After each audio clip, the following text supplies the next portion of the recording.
Thank you for joining us for this conversation related to sexual harassment, interpersonal violence, and the effects of this connection as they relate to policy analysis.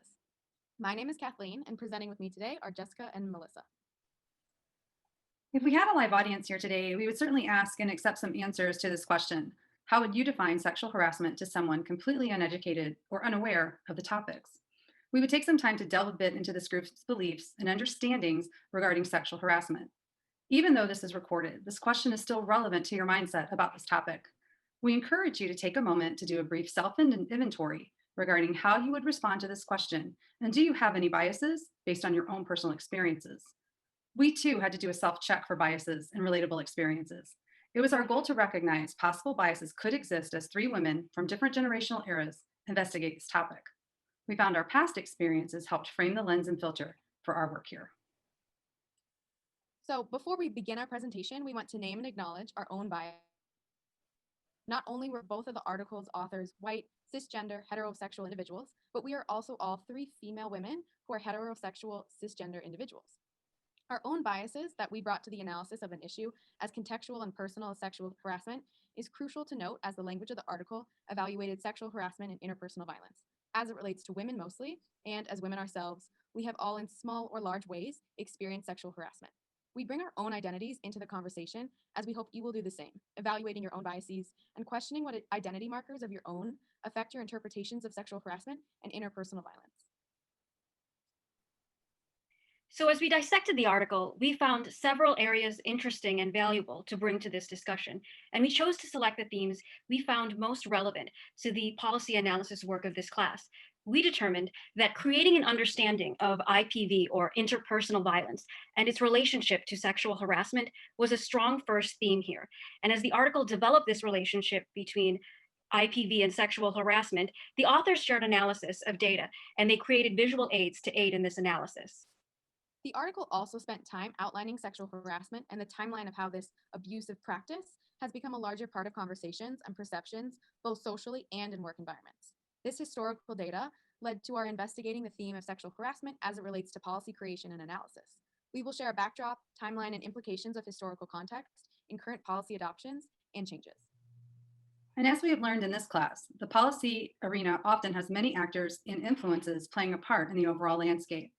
The article outlines an institutional model and example of policy as it relates to interpersonal violence themes and the greater sexual harassment conversation. In sharing this example, we ask that you bring what you have learned in this class related to current policy models for the purpose of comparison and analysis. So IPV, or interpersonal violence, has been referred to by many names. And while Stockdale and Nadler define it as abuse or trauma resulting from a relationship in your inner circle, IPV acts do include child abuse, rape, physical abuse, intimidation, or stalking.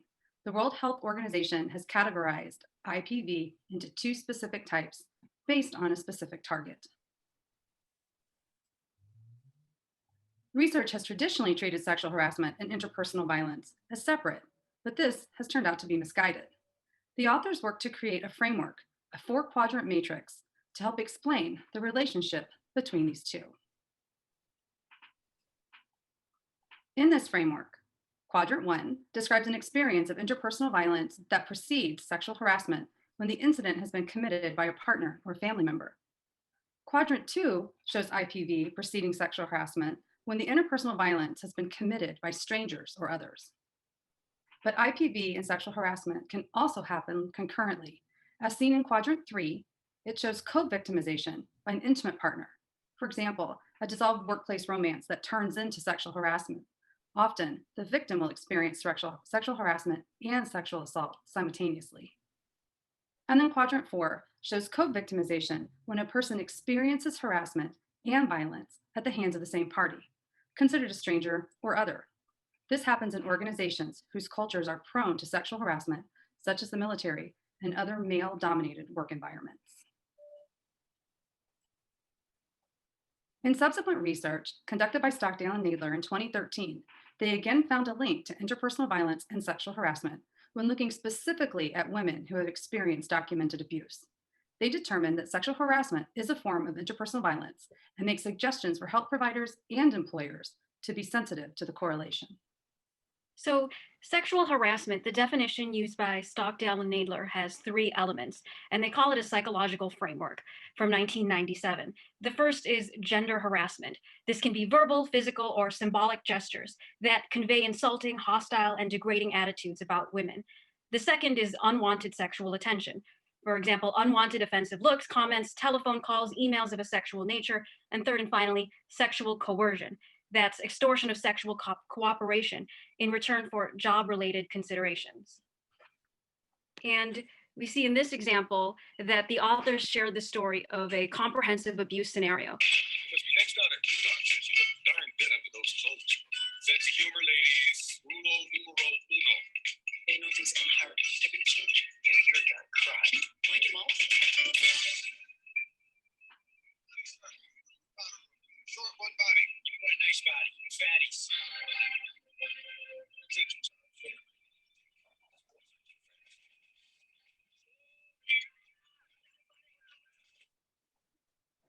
So this movie, North Country, was cited by Stockdale and Nadler. It tells the story of Lois Jensen's sexual harassment experience. They sued Elizabeth Taconite, and this was the first instance of a class action lawsuit that was based on sexual harassment. And it gives us an idea of what IPV and SH look like in motion. So as you saw in the video, it asks us to question how are revictimization and co-victimization happening. So in Lois's story, we saw co-victimization. Lois and the other female employees in this male-dominated work environment in northern Minnesota, they worked at a local mine. They experienced lewd graffiti, verbal abuse, and sexual assaults, including rape. We can understand revictimization as it relates to continued inequity. So how are prior IPV experiences linked to current or future SH experiences? Abuse survivors are less likely to have the educational and economic resources and other forms of social power that buffer risk of current abuse. So in the case of Lois, she was raped when she was a minor in high school, and this rape resulted in a pregnancy. And the stigma of being an unwed mother led to Lois being isolated from her family and her community who ostracized her. The local mine was the job that promised women in the community the best wages and benefits, even though the mine was a hostile, male-dominated work environment. These situations have implications both legally and for policy creation. So let's take a look at some historical background on sexual harassment. In 1991, the Civil Rights Act of 1964 was amended to include Title VII, which aims to protect employees of companies, organizations, agencies, etc., of more than 15 employees from employment discrimination based on race, color, religion, sex, and national origin. Included within Title VII's description of sexual discrimination protection is language outlining sexual harassment. Though sexual harassment and sexual assault have contemporary interpretations and definitions, the legislation and legal components of sexual harassment have been stagnant for about 20 years now. The Civil Rights Act of 1964 was amended in 1991 to include a more comprehensive application of consequences, professional regulations, and definitions of sexual harassment. Title VII outlines two distinct categories of sexual harassment and has, since 1991, not been changed. The timing is critical to note as it has several implications. Some of the most notable implications are that the training requirements for organizations and employers, the filing processes, as well as the legal consequences, have not, in terms of rhetoric and semantics, been updated or adjusted to fit changing interpretations, as well as enhanced knowledge of sexual assault since the early 90s. The Equal Employment Opportunities Commission, otherwise known as the EEOC, is the overarching federal agency that publishes and has the power to amend the formal regulations that address sexual harassment in professional settings, which was part of the Title VII Amendment to the Civil Rights Act of 1964. We have included for you here the exact language in the EEOC's description of sexual harassment found in Title VII under the Civil Rights Act of 1964. Sexual harassment in 1991 and today in 2020 is a topic of which is difficult to precisely define. We ask you, as our peers, how you would amend and define sexual harassment. Though Stockdale and Nadler did not include the possibility of sexual harassment from the same sex and focus primarily on sexual harassment and interpersonal violence as it relates to violence upon women by men, social norms and constructs have evolved.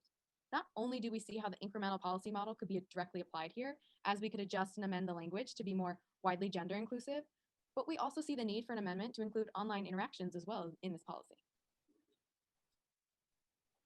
The relevant and conflicting nature of sexual harassment makes an analysis of context extremely important. The EEOC notes that harassment does not have to be of sexual nature, however, and can include offensive remarks about a person's sex. For example, it is illegal to harass a woman by making offensive comments about women in general. So what do these remarks look like in terms of online behavior? How can training be so comprehensive enough to educate employees fully and with enough tools and applications so all employees are aware not only of when they are the receiver of sexual harassment, but also when they may be the one performing or saying something of discriminatory nature? There are conflicting definitions within the same policy as published by the U.S. Equal Employment Opportunity Commission. Now, part of the vague nature of sexual harassment in general is the lack of knowledge of what it is, what it looks like, and the expansive nature of its role in everyday life and social norms. Beyond the vast interpretations, Title VII also includes all of the various identity markers in which one could be discriminated upon within the same title. Employers with more than 15 employees are required to hold trainings for all staff. However, what this training looks like varies upon city, state, and locality. And within these trainings, employers are not mandated to separate trainings based on identity markers, meaning the sexual harassment training could be looped in with discrimination based on religion trainings as well, for example. In conjunction with the pervasive role of technology in 2020, the breadth of companies, organizations, number of employers, etc., has expanded. Even now with COVID-19, the sexual harassment training that companies are mandated to carry out does not depict all of the various ways in which sexual harassment could be present and present itself in our current evolving culture. We found that the language within Title VII of the Civil Rights Act of 1964 left us questioning a few things. Which current groups, organizations, employers fail to comprehensively train employees on sexual harassment? What is a comprehensive sexual harassment training session? What does that look like? Does the vague nature of what training must entail lead to the vague nature of sexual harassment implications and contextual incidences as well? In looking back at Stockdale and Nadler's article, we would like to share the institutional model of sexual harassment policy from the military. Stockdale and Nadler studied workplace conditions using the armed forces, and they cited a study of 3 Army units where 1,051 males and 305 females filed sexual harassment complaints. Now, a potential weakness of this research is that all of the data was collected from self-reports. But what Stockdale and Nadler found is, first, women who experienced emotional or physical abuse as children were more likely to experience sexual harassment in the military in the form of coercion. And second, women who experienced child sexual abuse were more likely to face gender-based sexual harassment. Third, males who experienced psychological or emotional abuse as children were more likely to experience gender-based sexual harassment and sexual harassment in the form of unwanted sexual attention. Males who experienced physical neglect and CSA were also more likely to experience sexual harassment in the form of coercion. And so they concluded that prior IPV is a predictor of recent SH. They also observed co-victimization in addition to revictimization. And so Stockdale and Nadler note that they use reliable sources of information from surveys conducted by the Department of Defense. One of these surveys had over 90,000 active duty men and women in their sample. Among them, they found that 4.4% of women reported experiencing sexual assault, and 6.8% of men also reported experiencing sexual assault. Now, of those 4.4% of women, 54% reported concurrent sexual harassment. And among the 6.8% of men, 38% of them also reported concurrent sexual harassment. In an additional survey of over 20,000 military women conducted over a 12-month period, 4.2% of women reported sexual assault. And of these 4.2% of women, an astonishing 99.7% also reported experiencing concurrent sexual harassment. And so they concluded that IPV and SH often happen simultaneously. And researchers proposed one theory for this, and that is that perpetrators of sexual harassment are also more likely to commit acts of interpersonal violence. So using the institutional model, we can look at organizational risk factors for workplaces with higher sexual harassment rates. These are the risk factors that Stockdale and Nadler outlined. The first is if employees work in a climate where they perceive their leaders do not take complaints or concerns about sexual harassment seriously. Second, employees believe that complainants will not be believed. Third, the perpetrators are seen not being adequately punished. Fourth, jobs where men significantly outnumber women, or where a woman is one of the first women to occupy a particular job area.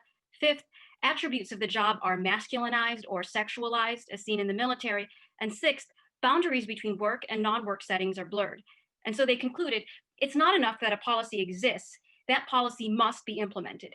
The behaviors of the actors charged with implementing sexual harassment policy is absolutely critical. And as time has passed since the publication of this article, we felt it necessary in the construct of public policy analysis to look into agendas and actors that have emerged. The hashtag #MeToo movement has gained momentum and found voice for victims, survivors, and advocates through social media and new social norms. Has the social policy movement shifted? Perhaps not at the federal level, but it seems that companies or even entire industries are updating their policies, processes in order to have a safe and harassment-free environment for all workers, not just for women. It is likely too early to tell if the entire tale of the impact can be seen from such a movement, but we encourage you to reflect on the changes that you have witnessed over the last decade or on the policy you have agreed to inside your collective workspaces. We want to thank you for your attention today and for participating with us. Thank you. Thank you. Thank you.